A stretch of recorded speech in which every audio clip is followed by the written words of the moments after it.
karena jumlah skateboard yang diinginkan itu tidak tersedia, SSB harus memproduksinya untuk memenuhi pesanan penjualan. Ingat kembali dari bab sebelumnya bahwa proses produksi dimulai dengan permintaan produksi dalam bentuk pesanan yang direncanakan.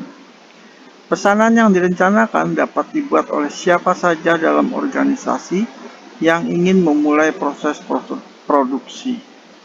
Pesanan yang direncanakan kemudian ditinjau oleh pengontrol produksi, dan jika sesuai, pengontrol produksi akan melakukan otorisasi melalui pesanan produksi. Di bab sebelumnya, David sebagai staf gudang meminta produksi melalui pesanan yang direncanakan ketika tinjauan berkala inventarisnya menunjukkan bahwa diperlukan lebih banyak barang jadi. Dalam contoh kita ini, tim sebagai staf gudang memulai produksi karena dialah yang meninjau laporan inventaris atau daftar persyaratan stok dan menyadari bahwa SSB harus memproduksi skateboard untuk memenuhi pesanan pelanggan tertentu. Alternatifnya, Matt, staf penjualan, dapat memulai produksi saat dia membuat pesanan penjualan dan melakukan pemeriksaan ketersediaan bahan. Dia juga memiliki akses ke daftar persyaratan stok. Ingat bahwa informasi tentang proses tersedia untuk siapa saja yang terkait dengan proses tersebut dan memiliki akses ke enterprise system. Jika Matt sebagai staf penjualan diberi tanggung jawab untuk memastikan ketersediaan yang mencukupi, maka ia membuat pesanan yang direncanakan saat pesanan penjualan dibuat. Di bawah sistem ini, proses dimulai lebih cepat daripada jika tim membuat pesanan setelah dia menerima laporan persediaan. Lebih jauh lagi, seperti yang kita lihat di bab sebelumnya, dalam lingkungan yang sangat otomatis, enterprise system dapat dikonfigurasikan untuk meninjau inventories secara otomatis dan jika perlu membuat pesanan yang direncanakan. Dalam semua kasus ini, enterprise system membantu SSB untuk menyelesaikan langkah-langkah proses lebih cepat. Terlepas dari siapa yang membuat pesanan yang direncanakan, pesanan tersebut harus ditinjau oleh pengontrol produksi. Pesanan tersebut harus ditinjau oleh pengontrol produksi dan produksi harus mengesahkan melalui pesanan produksi.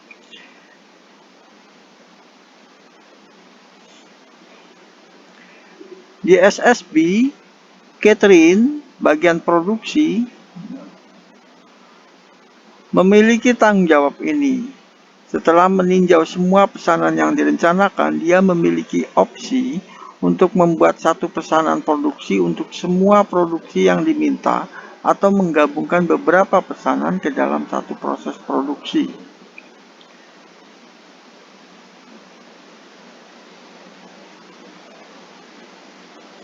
Namun, sangat sering lebih menguntungkan untuk memproduksi barang dalam jumlah pesanan tetap.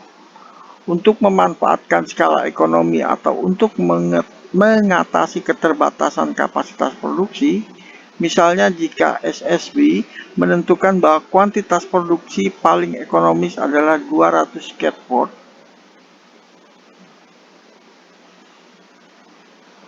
tetapi jumlah pesanan yang direncanakan hanya 150,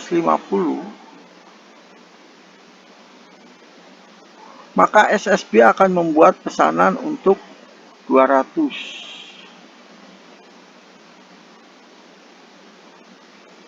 Dalam contoh kita, hanya ada satu pesanan terencana untuk 100 skateboard untuk memenuhi pesanan pelanggan. Kita akan mengasumsikan bahwa kuantitas produksi yang paling ekonomis juga dikenal sebagai ukuran lot produksi adalah 250. Dalam hal ini, Catherine akan mengizinkan produksi 250 skateboard standar, meskipun pada kenyataannya Worldwide hanya memesan 100. Ingat bahwa daftar persyaratan stok memasukkan informasi tambahan saat berbagai langkah dalam proses diselesaikan. Jadi setiap saat daftar persyaratan stok memberikan informasi tentang status proses. Jadi, setiap saat daftar persyaratan stok memberikan informasi tentang status proses. Gambar ini dan gambar yang di slide berikutnya yang ini menunjukkan daftar kebutuhan stok setelah pesanan yang direncanakan oleh pesanan produksi dibuat. Urutan rencana di area 1 ditampilkan untuk 100 skateboard. Ini ya, 100 skateboard. Namun pada gambar selanjutnya, pesanan produksi adalah untuk 250 skateboard yang merupakan ukuran lot, ya, lot produksi. Jadi ada istilah lot. Ya. Jadi satu lotnya itu adalah 250. Dalam proses produksi yang dibahas pada chapter sebelumnya, langkah selanjutnya adalah mengeluarkan bahan baku ke pesanan produksi. Sekali lagi di bab sebelumnya kita mengasumsi bahwa bahan mentah itu tersedia. Dalam contoh terintegrasi ini, pertama-tama kita harus memverifikasi ketersediaannya. Oleh karena itu diperlukan titik keputusan untuk memverifikasi bahwa SSB memiliki bahan baku yang mencukupi di dalam perusahaan untuk menyelesaikan pesanan produksi. Kita akan mereview persediaan bahan baku. Seperti halnya barang jadi, beberapa metode tersedia untuk menilai persediaan bahan mentah. Dalam proses pengadaan yang dibahas di bab sebelumnya, David sebagai staf gudang secara fisik mengamati bahwa persediaan bahan baku rendah, dan dia mulai proses pengadaan. Dalam contoh ini, Charlie bagian produksi pergi ke gudang untuk mendapatkan bahan mentah yang diperlukan untuk memulai produksi 250 skateboard. Di gudang, tim sebagai staf gudang masuk ke enterprise system dan mengambil laporan inventaris dari semua bahan yang dibutuhkan untuk membuat skateboard, atau dia mengambil daftar persyaratan stok untuk bahan-bahan ini. Di gambar ini menunjukkan laporan inventaris untuk 8 bahan yang dibutuhkan untuk membuat skateboard standar. Dengan melihat bill material di bab sebelumnya untuk jumlah setiap bahan yang dibutuhkan untuk membuat satu skateboard, laporan inventaris menegaskan bahwa ada jumlah yang mencukupi dari semua bahan yang diperlukan, kecuali perakitan, yaitu pada area 1. Di sini tertulis standar truk assembly, perakitan truk. Laporan tersebut menunjukkan bahwa hanya 100 rakitan truk yang tersedia. Nah, jadi ini hanya ada 100 rakitan truk yang sedia, sedangkan 500 rakitan dibutuhkan untuk membuat 250 skateboard. Sekali lagi, dengan melihat bill material di bab sebelumnya, yaitu di bab 5, pada referensi buku ini, sebagai tanggapan, tim membuat daftar permintaan pembelian untuk memperoleh 400 rakitan truk, dan dia memulai proses pengadaan. Ada beberapa strategi untuk memulai proses pengadaan. Dalam satu skenario, sebelum Charlie pergi ke gudang, dia mengambil laporan inventaris, mengamati kekurangan rakitan truk, dan memulai proses pengadaan dengan membuat daftar permintaan pembelian. Dalam skenario lain, Catherine meninjau inventaris sambil mengotorisasi pesanan produksi dan membuat daftar permintaan pembelian. Dalam proses otomatis yang tinggi, sistem informasi dikonfigurasikan untuk meninjau informasi inventory secara berkala dan membuat daftar permintaan pembelian secara kebutuhan. Dalam masing-masing kasus ini, Enterprise System membantu SSB untuk memulai pengadaan sedikit lebih awal daripada skenario aslinya, di mana David memulai pengadaan, dan untuk melaksanakan prosesnya menjadi lebih cepat. Setelah daftar permintaan pembelian dibuat, proses pengadaan sebagian besar dilanjutkan seperti yang dijelaskan di bab 3 sebelumnya. Pesanan pembelian dibuat dan dikirim ke vendor yang sesuai. Barang diterima ke dalam inventaris, faktur diterima, dan pembayaran dilakukan. Dalam contoh ini kita akan mengasumsikan bahwa 1000 rakitan truk standar diperoleh dan diterima ke dalam inventaris karena pemasok menawarkan diskon ini untuk membeli jumlah ini. Setelah bahan baku diterima menjadi persediaan, langkah-langkah selanjutnya yang terkait dengan proses pengadaan, terima faktur, kirim pembayaran dapat diselesaikan secara paralel. Proses ini digambarkan dalam gambar berikut, yang menggambarkan jalur dari menerima pengiriman, langkah-langkah penerima pengiriman, kembali ke suatu titik keputusan, yaitu keputusan apakah bahan mentah telah mencukupi. Gambar berikut menunjukkan daftar kebutuhan stok rakitan truk sebagai tahapan dalam proses pengadaan. Gambar ini menunjukkan bahwa 100 rakitan truk tersedia di area 1.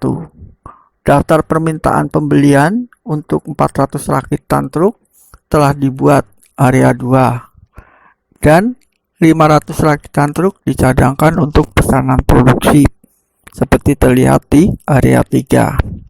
Selanjutnya, gambar selanjutnya menunjukkan daftar yang sama setelah daftar permintaan diubah menjadi pesanan pembelian pada area 1. Terakhir, pada gambar ini menunjukkan daftar setelah materi diterima. Perhatikan bahwa persediaan sekarang 1100 pada area pertama. Setelah pengiriman dari gudang diterima ke gudang, laporan inventaris akan mengungkapkan bahwa 1100 rakitan truk tersedia dan proses produksi dapat dilanjutkan. Setelah SSB melanjutkan produksi, perusahaan harus memutuskan siapa yang harus memeriksa status persediaan dan kapan persediaan tersebut diperiksa. Sekali lagi, beberapa skenario dimungkinkan. Dalam contoh ini, seperti yang dijelaskan sebelumnya, setelah tim, yaitu staf gudang, memeriksa inventaris, dia memberitahu Charlie, staf produksi, bahwa dia tidak dapat mengeluarkan bahan yang dibutuhkan. Maka menjadi tanggung jawab Charlie untuk memeriksa inventaris secara berkala, mungkin bisa setiap pagi.